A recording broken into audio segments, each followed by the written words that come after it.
Well, welcome back. In this video, I actually start working on the front brakes. I'm slightly delayed in building the exhaust, so I'm just waiting on some parts, so I thought I'd get into these front calipers first. So these are off of the XJ650, and they're in pretty good condition, but I bought them from overseas in the UK, and just to be sure, I thought I'd strip them right down and give them a bit of a birthday. So take all the nuts and bolts out. One thing you do need is a spanner here, a bleed screw spanner, and they're great. So that'll really avoid rounding off those bleed screws when they're tight. So if you do bleed brakes a lot, that bleed spanner is the way to go. So you just undo this bolt here. Once you do that, it'll swing out, and literally the calipers will just fall out, and you'll pull the other side of the caliper off. There's a couple of of these washers, I suppose you call them. Two on the moving side and one just underneath where the pistons are. So I'll take them out, and then the last thing I need to do really is remove the pistons. So one thing you don't want to do is get pliers or something like that on it. So what I do is I screw the bolt in that is actually the mounting bolt. It's the same thread, and then I use compressed air through the bleed screw hole, and then I blow them out. Now, I just put my finger there just to show you is don't do that. Unless you are looking for a trip to hospital, do not put your fingers between the piston and the caliper itself, because you'll probably lose one.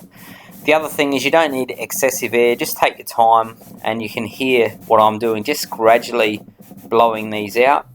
Ideal world, the best way to do this in my opinion would be to use a hydraulics, because hydraulic fluid doesn't compress, and when it does finally let go, it won't create an explosion. So here I'm just doing it gently, and you can see it pops out. One of the cylinders was pistons was actually quite tight.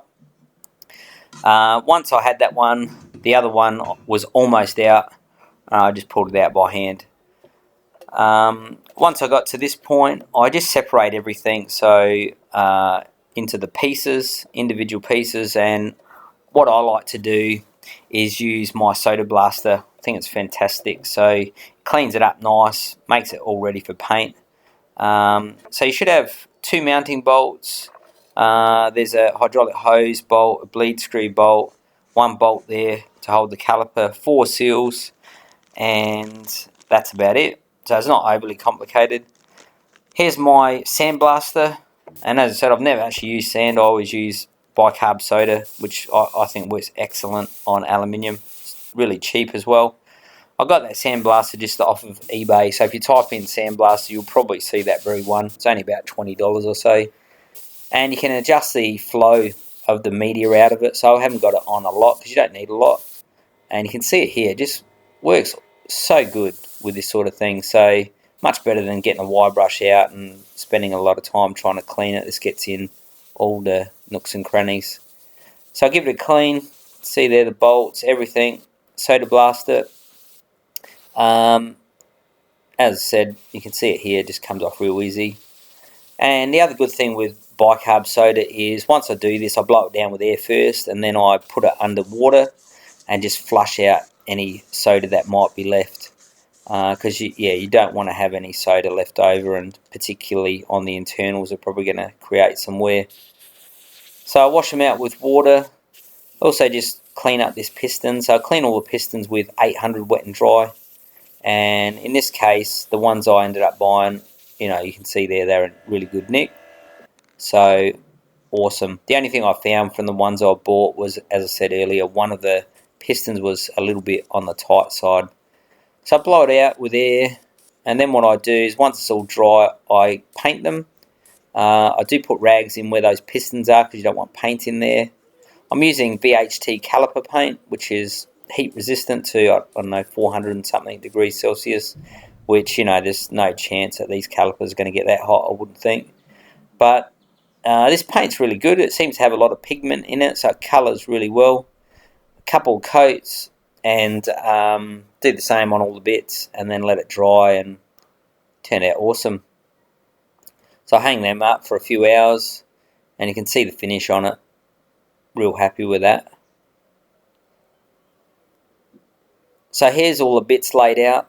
The pistons, as I said, clean out really nice. There's no pitting. And the seals in this case, you know, given the condition of these seals after I clean them up, they look really good. So I'm going to reuse them.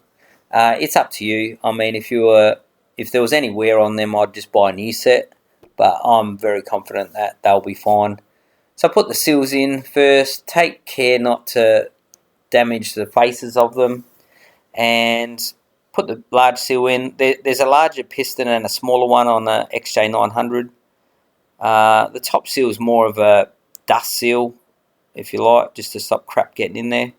So I put all those in first, and then what I do is I use hydraulic brake fluid, and don't use oil or anything, just use brake fluid. Put a little bit on the seal face internally on both sides, and then put some on the piston itself, and then simply just push the pistons in. Then they shouldn't be that hard to push in, but they shouldn't be easy either. There should be a little bit of resistance on them. So I just put a bit of brake fluid on both internal and external, push them in, and that caliper is pretty much rebuilt now. So here's the new pads I bought. They're EBC organic pads. I haven't used them before, but see how they go. Now the left and right is exactly the same, and once you put that moving side of the caliper in, it's on a pivot, so you can position both calipers, both brake pads, no problem. And obviously make sure the springs or those spaces are in there properly. And then really all that's left to do is put this last bolt in, put a bit of grease on it, tighten it up, and it's pretty much job done. So this caliper was already in good condition, but it's cleaned up. I've had a chance to paint it, and the last thing to do is bolt it onto the front forks. So bolting it up is pretty straightforward. There's really only 2 bolts.